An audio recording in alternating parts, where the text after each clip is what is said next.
At around 9:30 p.m. on Christmas Eve 1992, 18-year-old Danita Gullette finished up her shift at Rally's, a fast food hamburger restaurant in her hometown of Dayton, Ohio.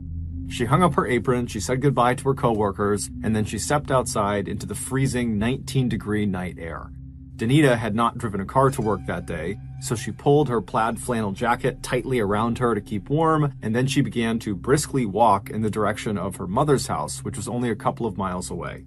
That night, like every other Christmas Eve night, Danita's family had all gathered up at her mother's house to celebrate. The Gullettes were one of those big families that were very close and who always looked out for each other. When Danita had gotten pregnant when she was only 15 years old, she had told her parents and 7 siblings, all of whom were older than her, that she'd likely have to drop out of school and get a full-time job to provide for this child. But her family's reaction was, "Nonsense. We'll help you raise this baby so you can stay in school and get a good job and still have a great life." And sure enough, from the moment Danita gave birth to her daughter, her entire family stepped up and made themselves available to provide childcare anytime she needed them to. Fast forward a couple of years back to that Christmas Eve night in 1992, and since Danita had to work that shift at Rally's, her daughter, who was now 2 years old, had been spending the night with her family at her mother's house.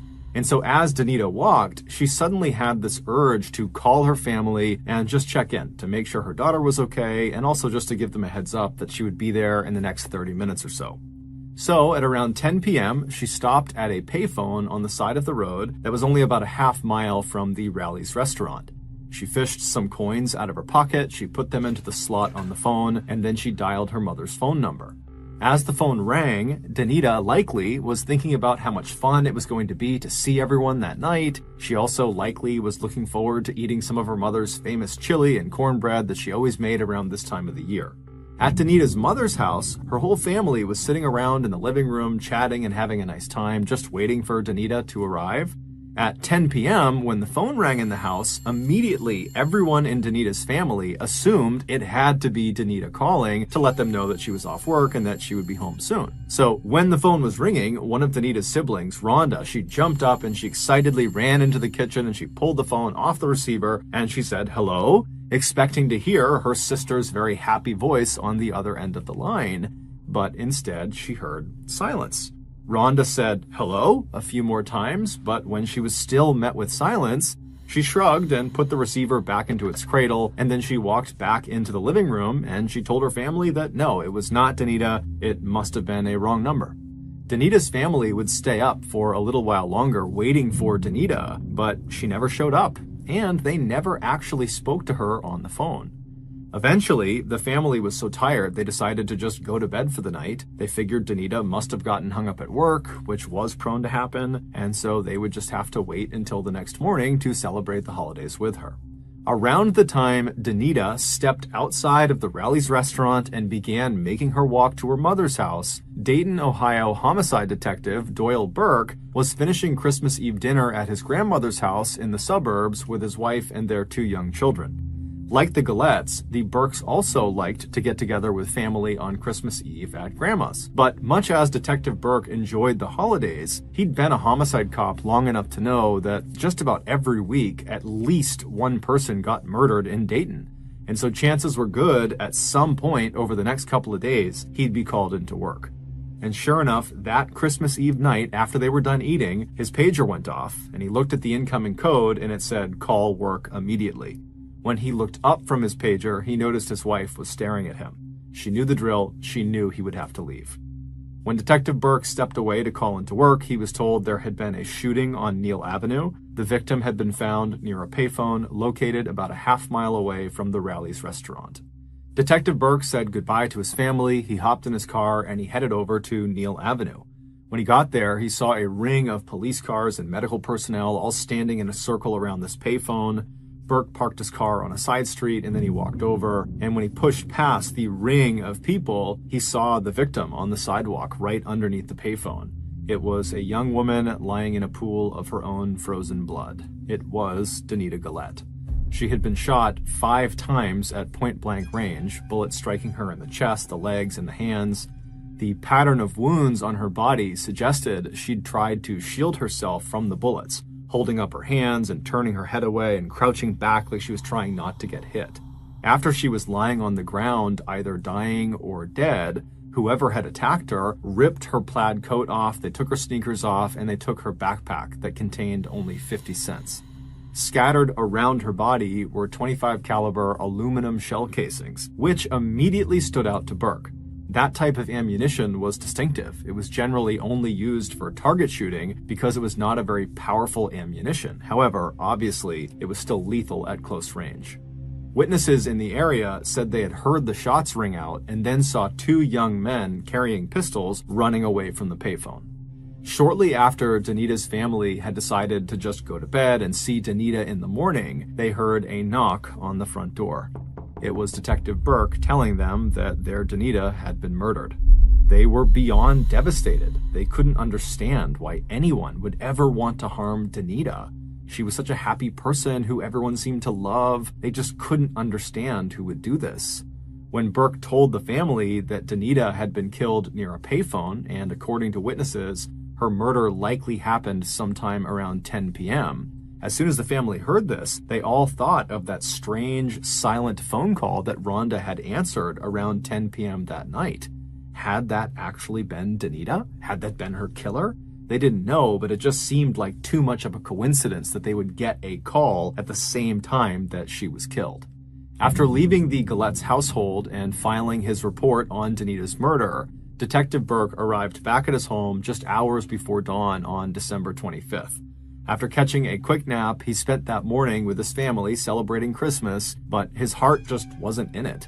He had been investigating homicides for years, and so over time he had become somewhat desensitized to all of the violence. However, that morning he just kept thinking of Danita Gullette's grief-stricken family when he had told them the news. He also kept thinking about Danita herself, how scared she must have been when she was crouched down trying to shield herself from her attacker. Her family had shown Burke a picture of Danita when she was alive, and she looked like such a vibrant, happy young woman with this big, infectious smile. It just didn't make any sense that someone would kill her over some shoes and a jacket and a backpack with 50 cents in it. Was this actually a personal attack where they knew who Danita was and they were targeting her, and then afterwards they kind of set it up to look like a robbery?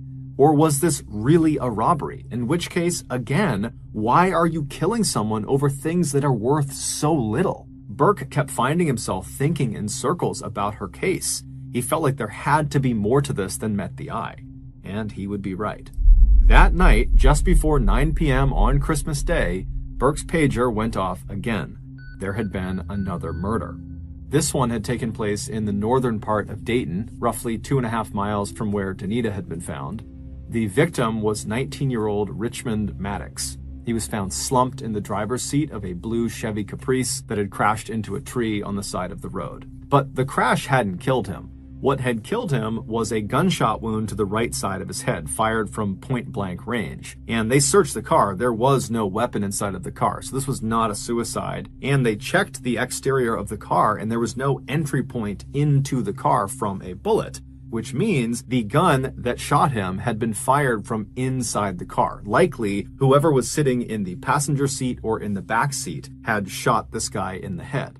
And considering the car had crashed into a tree, indicates that whoever did this, whoever pulled the trigger, had done it while Richmond was actively driving the car.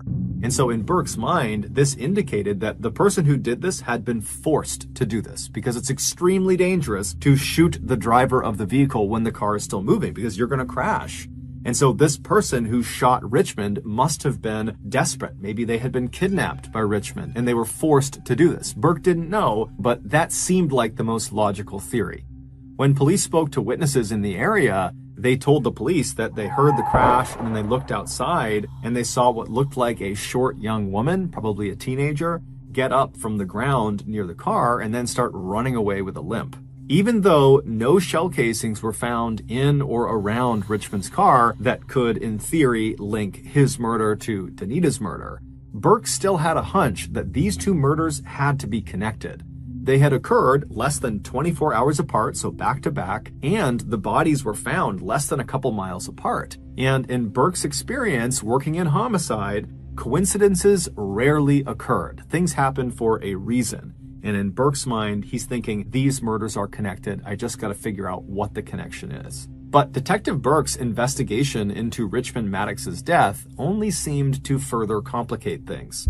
Richmond's family, who were stunned at the news of his murder, had no idea who would want to kill him, or who the girl fleeing the scene could possibly be. The only girl in Richmond's life that the family could think of that might have been in the car with him was his ex-girlfriend, 16-year-old Laura Taylor, who they described as being very sweet and polite. But when Burke went to Laura Taylor's house on the morning of December 26th to interview Laura, he was in for a shock. Laura had apparently not been home in several days, and her parents were very worried. Hearing that their daughter's ex-boyfriend had been killed, they feared the worst, that something terrible had also happened to Laura. But before Detective Burke could even begin to process this new information, that now, in addition to 2 strange murders, he also now had a missing juvenile, who very well could be the key to solving what was happening, unbelievably, while he's thinking about all these different things, Burke felt his pager vibrate again. There had been another shooting. This time inside of a mini-market convenience store that was only 3.5 miles south of where Richmond Maddox had been found. This time, there were 2 victims. Both were still alive, but they were in critical condition. 38-year-old Sarah Abraham was a classic American success story. After immigrating to the United States from war-torn Ethiopia, she and her family worked hard and established businesses in the Dayton area that included a restaurant and a few convenience stores. The convenience store where this shooting took place was the location where Sarah spent the majority of her time. On the day after Christmas, while Detective Burke was speaking to Laura Taylor's family, Sarah Abraham said goodbye to her 3 young children and then headed out the door to go open the convenience store for the day. Once she arrived and she opened the store and went inside, a 71-year-old regular named Jimmy Thompson came in and he stood by the register to chat with her about the holidays. And then at some point, a middle-aged man named Jones Pettis came inside as well, and he began browsing down one of the aisles.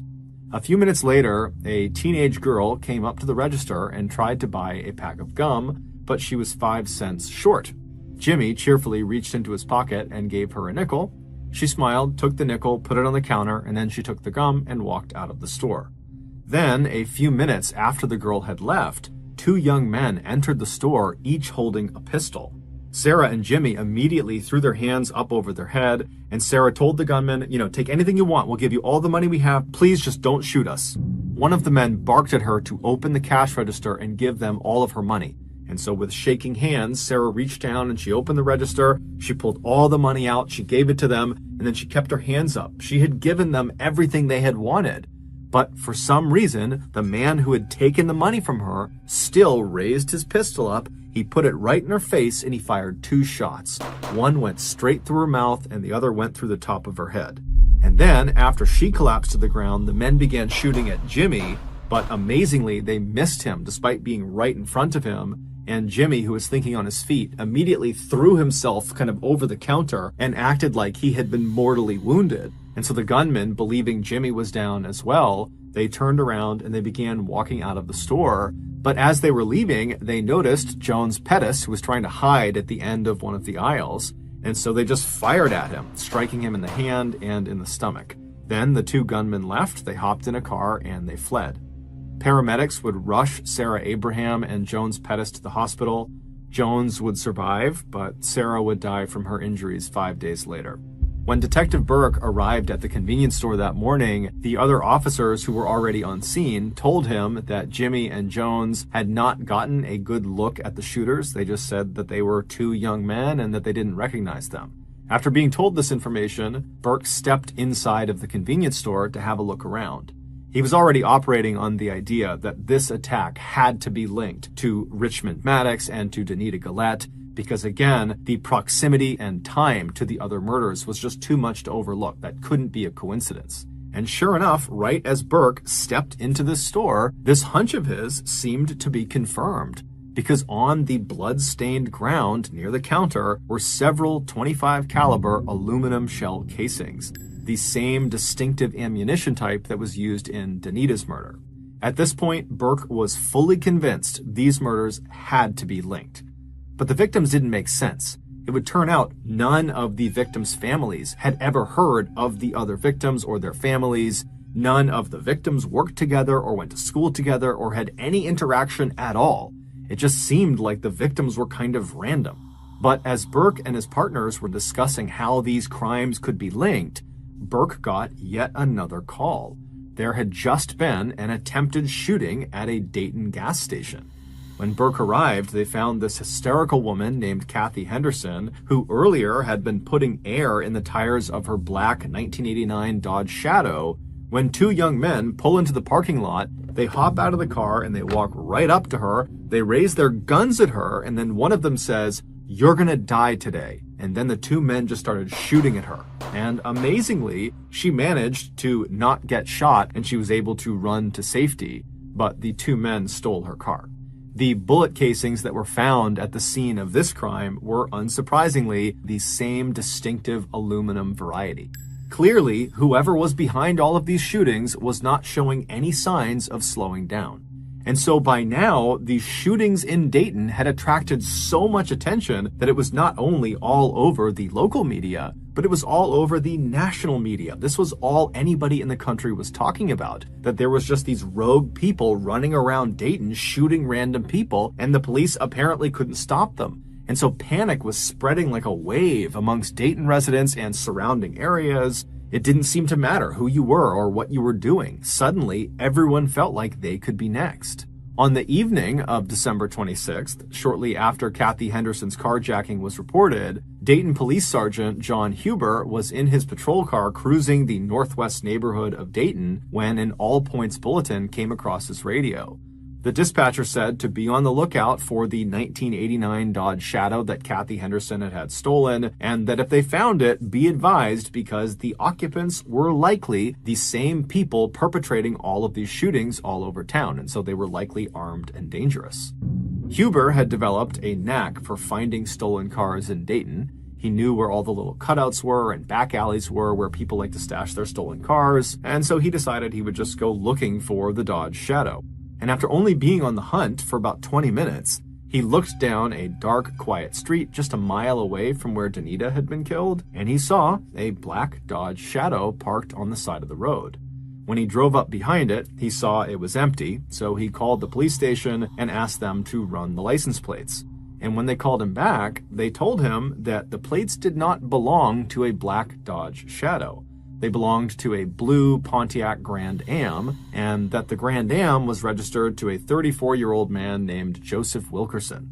Sergeant Huber was confused and thought maybe he had given them the wrong plates, but then he noticed, parked a little ways down the road ahead of the Dodge Shadow, was a blue Pontiac Grand Am. And so on a hunch, Huber drove forward and he took down the Grand Am's license plates and he called back into the police station and he asked them to run those. And they would come back and they would say, well, it turns out the plates on the Grand Am are the plates that should be on Kathy Henderson's Dodge Shadow. Meaning, clearly, in an effort to cover their trail, the suspects had switched the license plates between these two cars. And so naturally, Sergeant Huber picked up his radio and he asked if Joseph Wilkerson had reported his car as stolen. And after a few moments, the radio crackled back from headquarters that no, Joseph Wilkerson had not reported this car stolen. So Huber immediately became very suspicious of this Joseph Wilkerson person and told headquarters they should really send someone over to Joseph's property to talk to him, since most likely he was either one of the shooters or was involved in some way with all of these shootings. Huber said he would stay put on this road and he would stake out these two vehicles and wait to see if anyone came back to claim them. Detective Burke and his team were the ones dispatched to go check out the Wilkerson property. It was a small single-floor white house that was located only about 2.5 miles from where Danita had been killed.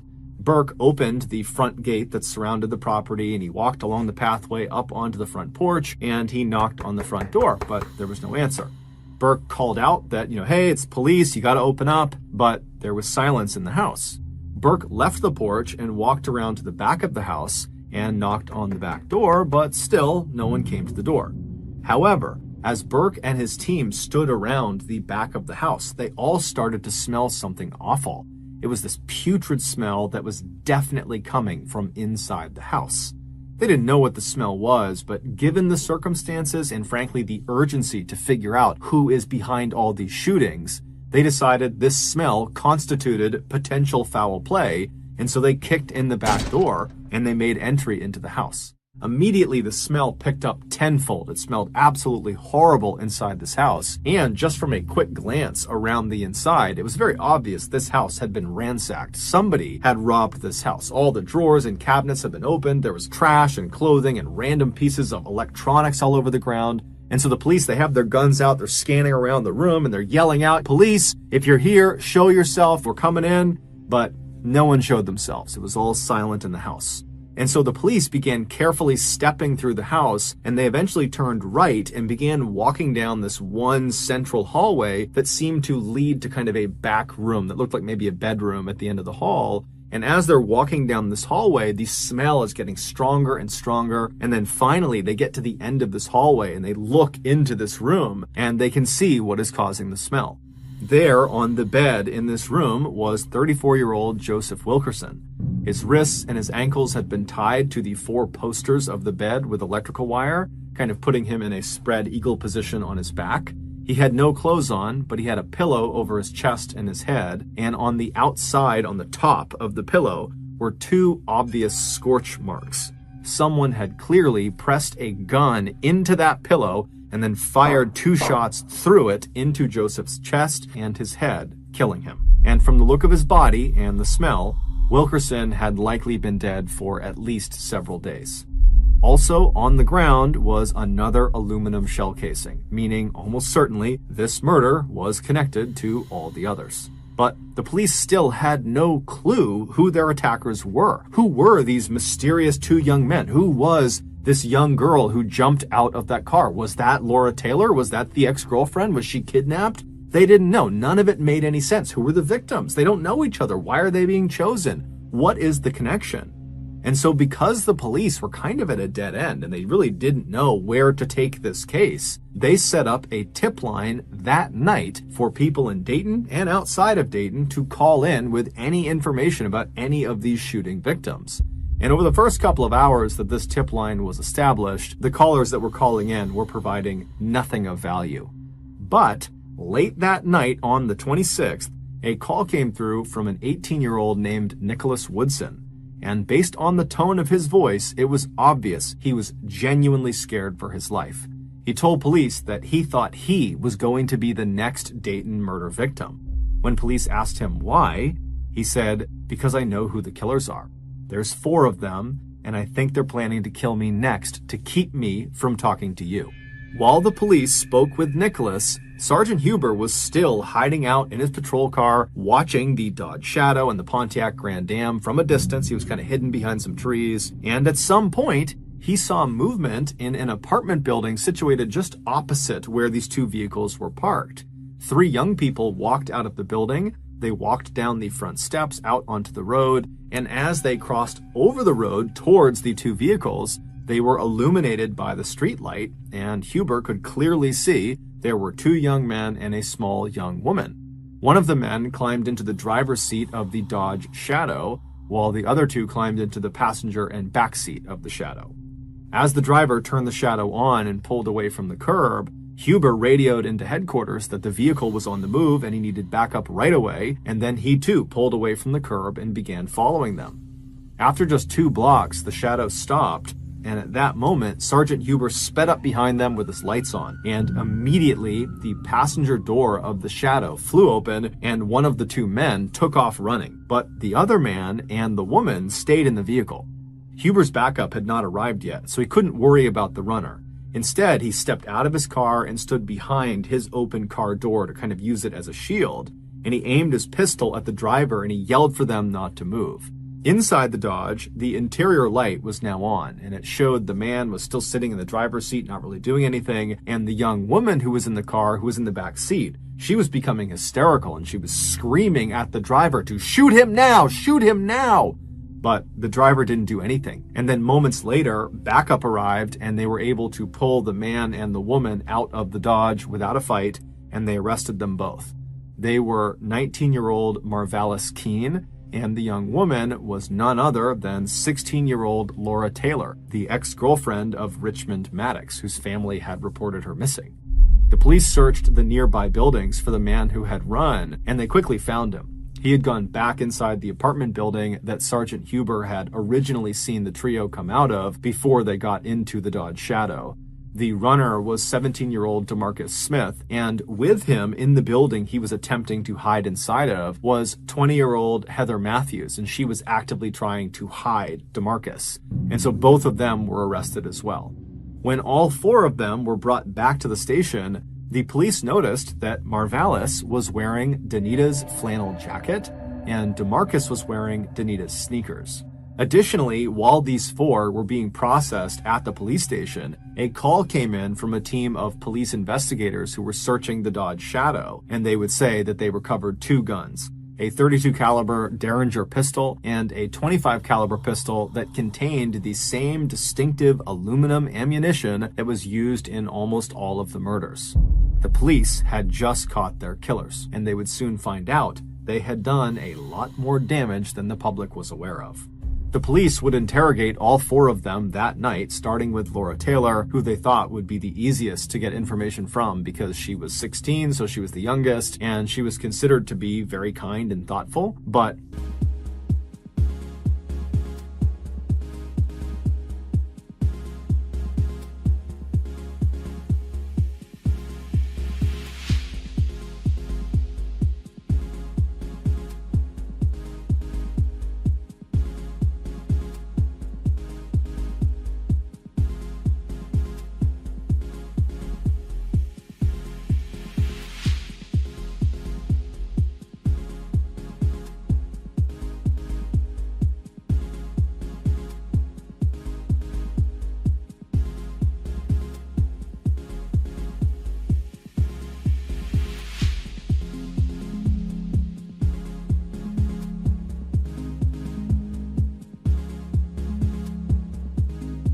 Laura would remain silent for the entire long interrogation, and when she was asked at some point if she wanted to take a break to go use the restroom, she just stood up and urinated directly onto the floor and then sat back down again in silence.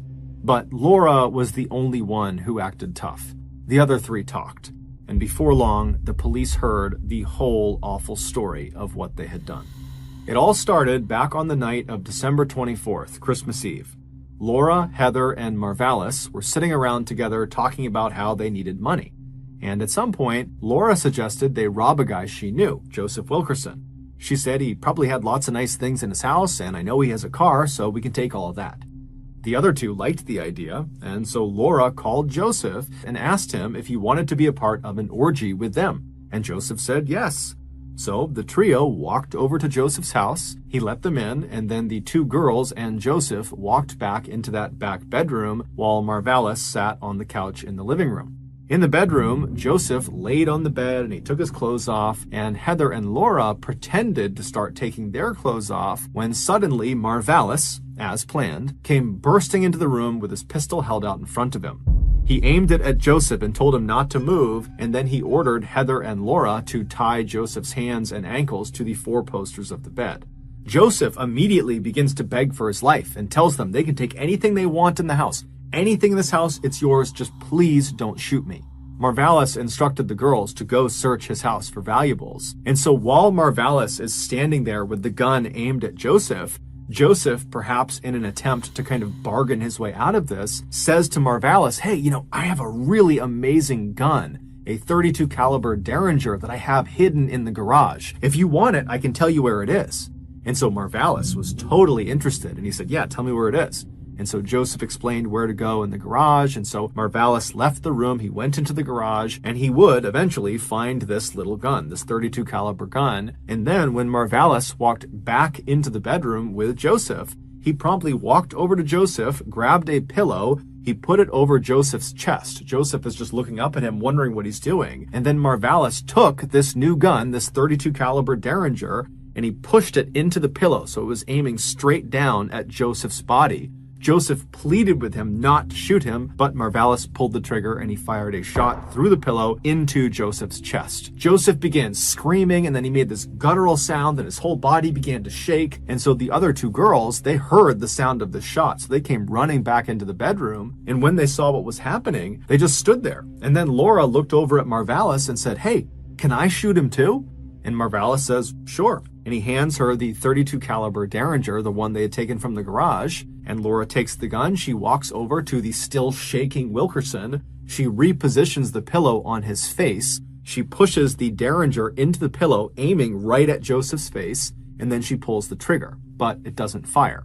And so frustrated, she turns away from Wilkerson, who's still making all sorts of noise. He's still shaking. And she walks over to Marvalis and says, "Let me use your gun." And so Marvalis pulls out a .25 caliber gun. It was his gun. It was the gun that used aluminum shell casing rounds. And he hands it to Laura. And so Laura hands him the Derringer. She takes the .25 caliber. And then she walks right next to Joseph again. She grabs the pillow and makes sure it's flush to his face. She puts the .25 caliber gun up against the pillow, aiming it right at Joseph's face, and then she pulls the trigger. This time the gun would fire, and as soon as it did, Joseph's body stopped shaking and he went limp. As the trio stood there staring at Joseph Wilkerson's lifeless body, they all realized something. Killing was actually quite fun. The trio left the bedroom and began eating Wilkerson's food and watching his TV and looking for things to steal, all the while happily talking about how amazing the killing experience had just been. Eventually, though, their killing high had worn off, and they realized that Wilkerson did not have any cash in the house, and really, he didn't have nice stuff in his house, so they couldn't really even sell very much of it for very much money. And so they decided they needed to go rob somebody else to get the money they needed. But first, they recruited another friend of theirs, DeMarcus Smith, to come over and join them. When DeMarcus arrived, he, along with Laura and Marvalis, left Wilkerson's house, leaving Heather behind to watch over the place. The trio walked away from the house towards town, keeping an eye out for anyone who was out alone and could potentially be an easy target to mug. And eventually, around 10 p.m., they spotted a young woman they didn't know standing near a payphone. It was Danita, and she was fishing coins out of her pocket to put into the phone. By the time Danita had finished dialing the number of her mother's house, she heard the sound of Marvalis and DeMarcus come running up behind her, and when she turned around, she saw they had guns pointing at her, so she dropped the phone. Then the two men demanded she give them her shoes, which she instantly did, but then, simply because he thought it would be fun, Marvalis still just started shooting her. So he shot Danita 4 times, and then DeMarcus, who had not been a part of the Wilkerson killing, just immediately joined in, and he shot her a 5th time. After she was laying on the ground, dead or dying, the two men yanked her plaid jacket and her backpack off, and then they ran back to Laura on the other side of the road, and the trio retreated back to the Wilkerson house. When Danita's sister, Rhonda, picked up that phone call around 10 p.m. and was met with silence, that really had been her sister, Danita, calling, but Danita had died literally seconds before the line had connected. Even though, once again, their robbery target did not yield them very much in terms of monetary value, the friends felt like this second murder was still a really good thing. It was a turning point for them. They felt invincible. Killing was the best high that any of them had ever experienced. So in some ways, it didn't matter that they weren't making any money out of these robberies. It was the killing part they liked. To celebrate their murders, the 4 friends threw a party that night at Wilkerson's house. So Wilkerson's dead body is just literally decomposing in the bedroom. They just shut the door during this party. One of the people who showed up to this party was Jeffrey Wright, one of Heather's former boyfriends. And at some point in the night, Heather and Jeffrey got into this huge argument, and Jeffrey grabbed Heather by the hair and started dragging her into a back room. And so, drawn by the commotion of this, Marvalis burst into the room after them and chased Jeffrey, who leapt out of a window. Marvalis jumped out of the window after him and then began shooting at him, hitting Jeffrey 4 times in the legs as he ran away. Miraculously, Jeffrey would make it to a hospital and he would survive, though he would not go to police and tell them what happened. Seeing Heather's ex-boyfriend get shot excited Laura, and she decided she wanted to shoot her ex-boyfriend too. So the next day, on Christmas, Laura called up Richmond Maddox and asked him if he wanted to have sex with her at a nearby motel. When he said yes, she told him he would have to pay for the motel, so bring cash. Richmond agreed, and when he arrived at the designated meeting place that day, Laura climbed into the front passenger seat next to him, knowing full well she was going to kill him and steal the money out of his wallet first chance she got. But after they took off, Richmond looked in his rearview mirror and he saw Marvalis and DeMarcus following them in a car. Sensing this was a setup, Richmond hit the gas, and without any hesitation, Laura pulled out the .32 caliber Derringer pistol they had stolen from Wilkerson. She placed it against Richmond's right temple and she fired. Then she threw herself out of the moving car right before it crashed into the tree. Marvalis and DeMarcus would swing by and pick her up a little ways down the road, and then the trio would head back to their base of operations, the Wilkerson house. At this point, the foursome had killed 3 people and nearly killed a 4th. But while they were very pleased with this, they still hadn't managed to take anything of real value from any of their victims, and realistically, even though the killing was fun, they did need cash. They had no money. So the next morning, on December 26th, Laura, Marvalis, DeMarcus, and Heather decided they would rob a convenience store. So they pulled up in front of Sarah Abraham's store, and while Heather, DeMarcus, and Marvalis waited outside in the car, Laura went in to scope the place out. After going inside and counting how many people were in there, although she counted wrong, she walked up to the counter to buy gum, but she was a nickel short. However, 71-year-old Jimmy Thompson gave her the nickel she needed, and so she bought the gum, she smiled, and she made her way out. When she walked back outside, she hopped into the car, and she told DeMarcus and Marvalis that it was just 2 people inside, the cashier and the man who had given her a nickel. She had not seen Jones Pettis, who was at the end of one of the aisles. So DeMarcus and Marvalis go inside the shop, and they hold Sarah and Jimmy at gunpoint, and after getting all the cash out of the cash register, which was only $40, the urge to kill became too much for Marvalis to control. And so he raised his gun, he aimed it at Sarah, and he shot her in the face. DeMarcus would attempt to shoot Jimmy, but he would miss. And then the pair, on their way out, would notice Jones at the end of the aisle. And even though he posed absolutely no threat to them, they shot at him anyways. After Heather drove them away from the convenience store, they stopped at a gas station for reasons we don't really know, at which point DeMarcus and Marvalis, they see this woman, Kathy Henderson, who's just completely minding her own business. She's putting air in her Dodge Shadow's tires, and they decide they're going to kill her too. So they hop out of the car, they walk over to her, and Marvalis literally says to her, "You're going to die today," and then he raises his gun and he begins shooting at her, as does DeMarcus. But amazingly, they miss her, and so she gets away. She does not get shot. And then they just steal her car.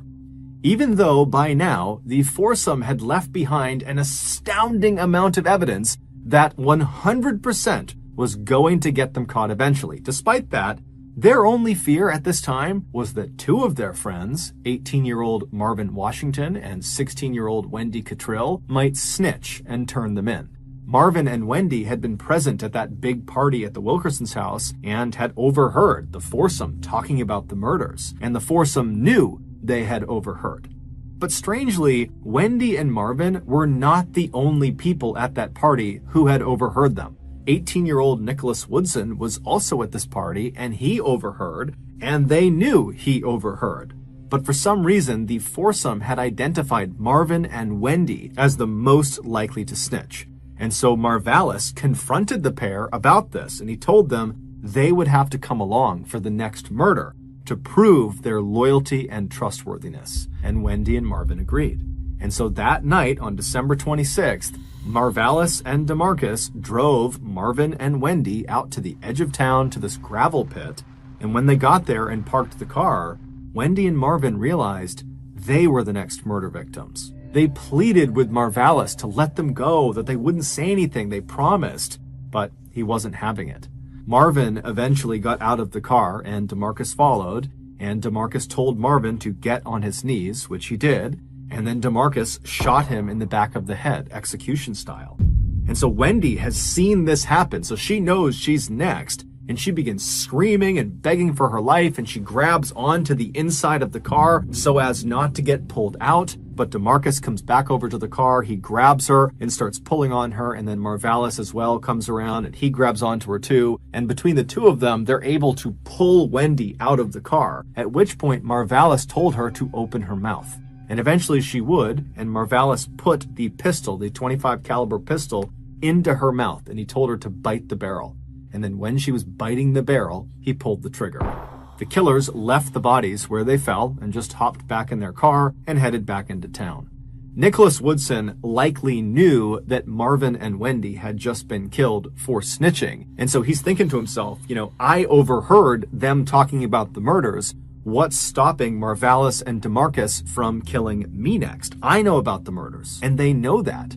And so that was the point at which Nicholas would call the tip line, and he would say, I know who the killers are. It's these 4 people. And literally, practically at the exact same time that Nicholas was giving this tip, Sergeant Huber had spotted Marvalis and DeMarcus and Laura getting into the Dodge Shadow, which would lead to their arrest as well as Heather Matthews' arrest. After going to trial a year later, Laura Taylor, Heather Matthews, and DeMarcus Smith would all receive life sentences. As for Marvalis Keene, who was effectively the ringleader of the foursome, he would be sentenced to death. His execution was carried out on July 21st, 2009. He died by lethal injection.